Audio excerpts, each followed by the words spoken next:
Presunto caso di coronavirus anche nel comune di Chioggia. Lo ha comunicato questa mattina il sindaco Alessandro Ferro. Sono in attesa di riscontri da parte delle autorità sanitarie, dice il primo cittadino, poiché attualmente sono in corso le verifiche sul tampone. In via preventiva la protezione civile allestirà fuori dall'ospedale alcune strutture temporanee per evitare che persone potenzialmente infette accedano direttamente al pronto soccorso. Il comune informerà passo passo di ogni aggiornamento in suo possesso. Raccomando a tutti, dice il sindaco, di attenersi alle linee guida e alle indicazioni igieniche fornite dal Ministero e dalla Regione Veneto. Oggi alle 18 Alessandro Ferro sarà presente alla riunione della conferenza dei sindaci convocata dall'ULSS 3 Serenissima.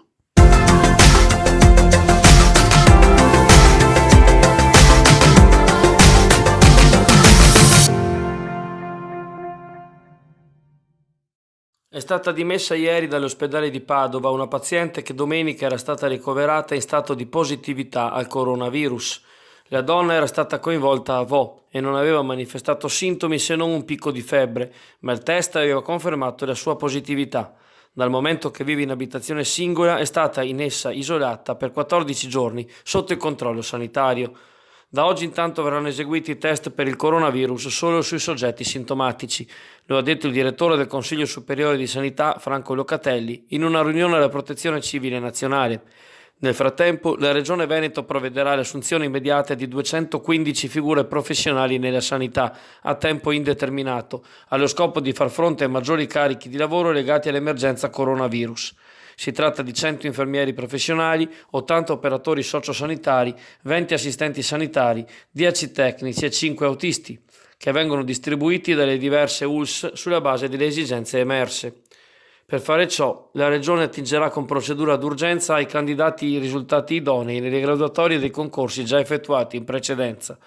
A Roma il Presidente del Consiglio Giuseppe Conte ha emanato un nuovo decreto che autorizza lo svolgimento degli incontri sportivi professionistici a porte chiuse, mentre mantiene sospese le gite scolastiche almeno fino al 15 marzo, data entro la quale chi farà ritorno a scuola dopo un'assenza per malattia durata più di 5 giorni dovrà produrre un certificato medico ad hoc.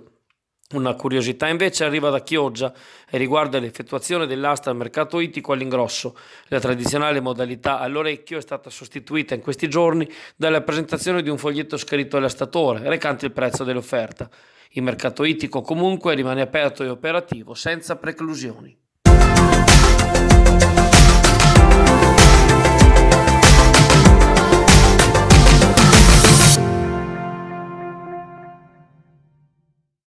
Sfrattata dal padre e dai fratelli perché a suo dire non approvano il suo essere una madre single. È la situazione in cui si trova a vivere Marianna Tiozzo Cainazzo, docente alla scuola primaria Mario Merlin, che ieri ha atteso la visita dell'ufficiale giudiziario per sgombrare la casa in cui ha vissuto negli ultimi 20 anni, in via San Marco a Sottomarina. La donna ha una figlia pure ventenne, senza essere sposata o convivente, e proprio questa condizione pare essere stata fonte dei diverbi e delle decisioni del resto della famiglia nei suoi confronti. Ho un impiego di ruolo a tempo indeterminato, dice Marianna Tiozzo alle telecamere di Chioggia Azzurra.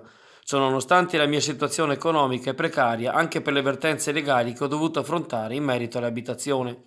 Il padre Walter infatti ha donato l'alloggio al figlio Francesco, fratello di Marianna, revocando così il comodato d'uso in capo alla signora, pattuito all'epoca.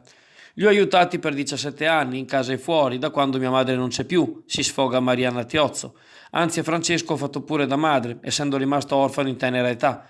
Eppure di quella casa non ha bisogno, dal momento che egli vive con mio padre.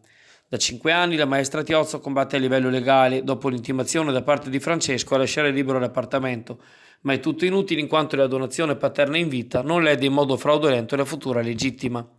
Marianna Tiozzo sostiene di vantare un accordo secondo il quale poteva rimanere nella casa finché ne avesse bisogno, e tuttora ne ho, prosegue l'insegnante, dato che anche all'altro mio fratello Giovanni è stato regalato un altro appartamento per sé. Aiuti non ne ho mai avuti da loro, anzi. Tiozzo punta il dito contro una mentalità arretrata che non avrebbe ragion d'essere nel 2020. Già altri parenti avevano cercato di risolvere la questione, conclude la madre single messa per strada, e lo stesso mio padre aveva detto alla polizia che ci avrebbe sistemato tutti, solo che l'unica a non avere niente sono io. Una donna non deve poter subire per le sue scelte, deve essere libera anche nelle relazioni. Io invece, conclude Marianna Tiozzo Cainazzo, sempre vissuto fin da ragazzina con un padre padrone.